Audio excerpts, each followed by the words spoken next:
2012 წლის 1 ოქტომბერს, როდესაც ქართული ოცნების ხელისუფლება,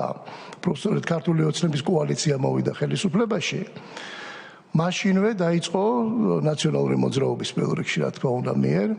სერიოზული დისტრიბურება იმისა, განსაკუთრებით ბრიუსელის და სხვა დედაქალაქების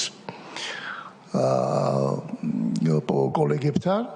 რომ ხელისუფლებაში მოვიდა რაღაც რუსული ოლიგარქიული რეჟიმი. აქ მსხდომ კოლეგებსაც კარგად ახსოვთ, იმიტომ რომ ჩვენ ერთად გვიმუშავია ამ თემებთან დაკავშირებით. თუ რაოდენ დიდი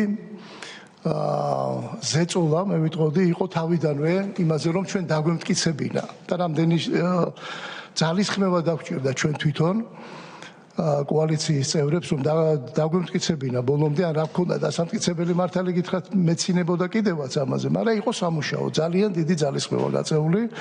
რომ ეს არის ევროპული ძალა, ეს არის პროევროპული, პროდასავლური ძალა, რომელსაც ნატოში და ევროკავშირში წევრობა სურს და ეს ბოლოს გახსოვთ კონსტიტუციითაც იყო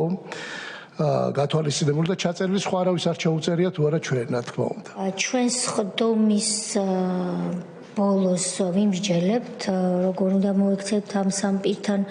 დაკავშირებით, რომლებმაც კომისიის მოთხოვნის შესრულებაზე უკვე ვიცით წერილობით და